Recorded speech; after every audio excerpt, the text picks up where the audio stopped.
if eager autoload, and so that's going to be false by default unless you probably invoke this eager autoload around your autoload.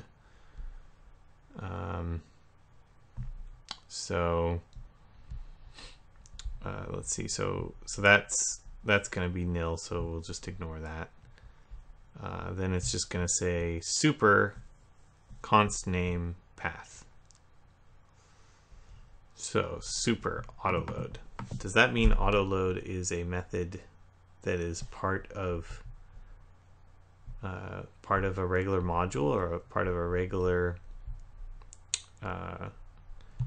standard library? Let's just look at that real quick. So we'll go in here and we'll grab autoload, and there it is. It is indeed autoload module file name registers file name to be loaded using kernel require the first time that module, which may be a string or a symbol, is accessed in the namespace of mod. So a.autoload b a b do it will autoload b. Okay, so let's go back here. That means that at that point it will then autoload this. So, okay, so the whole purpose of this then is to make it, I see. Okay.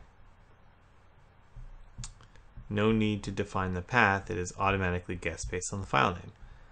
Okay, so the whole purpose of this is simply to take the thing that you're trying to load and load it based on conventions in Rails. So for example, our mylib model would then, as we saw in the code here, or rather in the IRB here, we saw that it would just load it from mylib/model.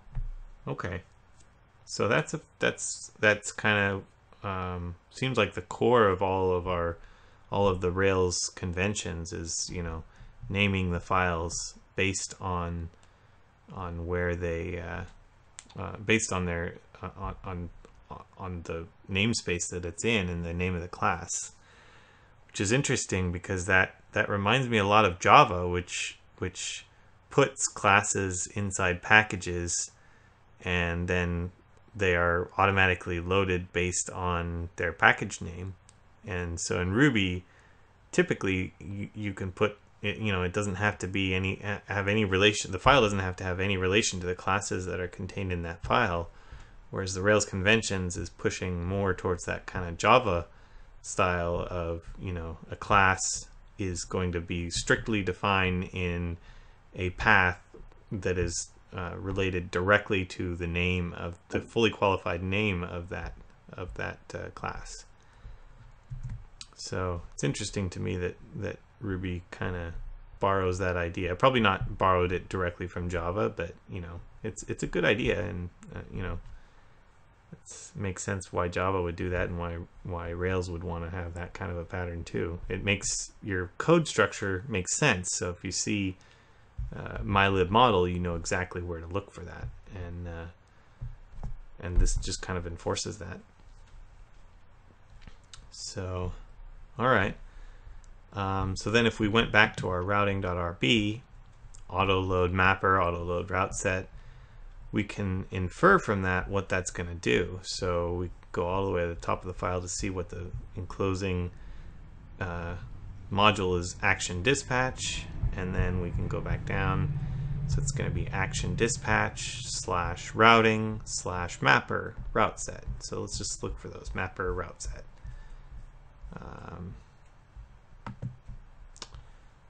Action dispatch, routing, and sure enough, mapper route set. And then if we go inside there we are, action dispatch, routing, mapper. Cool.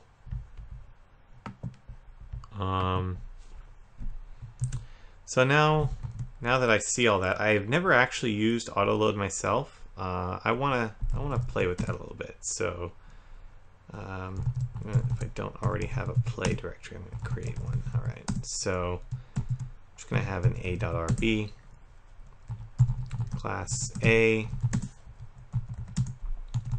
and we're gonna autoload B, and we're gonna load B. However, I am going to not have B be defined in this b.rb, and I just want to see what happens. So let's just say class C, and so now if we go into shell, go into IRB, we require A. No such file. Well, I guess I should probably give it, a direct path to A. And now it's loaded. So we have A, and now if we say A::B, cannot load such file B. Oh, lovely. All right. Well, let's restart this a little bit. Let's just do ./b.rb. And let's give that another go. So we have our A. If we look at A::B, uninitialized constant A::B, but is C now defined? It is indeed defined. So because we referenced B, it loaded b.rb. However, b.rb did not actually load a B, so that triggered the load, but didn't actually create, A::B. So the convention is that you would then, this file would actually load such a thing, but there's no reason that it has to. And just to double check that, if we go back, start over, because I didn't actually try to reference C beforehand. So I'm just going to require A, and we have A, and we have C, uninitialized, yeah. And then A::B, uninitialized A::B, but now C exists. So that for sure shows us that what is going on with this auto load. So the intention, though, of course, is that it will load A::B. But it's cool that you don't have to follow the rules. You can make your own rules. So, all right, well, so that kind of makes it clear what's going on with this auto load. I didn't really look into what this eager auto load does, but it does look like it merely lets you. Oh, I guess we should look at that real quick. Eager load. Okay, so eager auto load, and then you can have auto loads. So eager auto load is just going to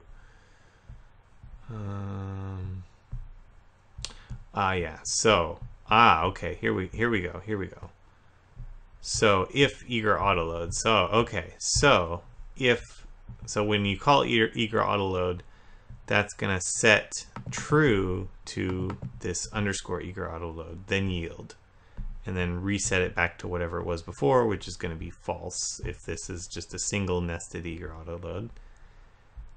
So that means that it's going to set it to true and then call autoload cache, which is then going to ultimately hit this if eager autoload, and then the const name that we're trying to eager autoload, so in this case cache, cache would then be put in this autoloads hash, and we're going to stash the path that it would eager autoload for. And then when you call eager load with an exclamation point, it will take that hash and iterate through each one and require all the files. So you can see then how this block here is going to set up a bunch of auto loads you've defined in there, and then ultimately you will load them all when you call this, which you don't necessarily have to call right away, but you could if you wanted to. Well, that's a nice little dive into autoloading. I've never done autoloading in Ruby at all before, so this was definitely a learning experience for me. Hopefully you picked something up as well. Thanks for watching, and I guess I'll see you next time, hopefully. And if you have any comments, feel free to leave them. Comments about this episode, anything I may have gotten right or wrong, and if you have suggestions for future episodes, I'd love to hear it. And I guess if you liked what you saw, then please give me a like, and if you really liked it, go ahead and subscribe.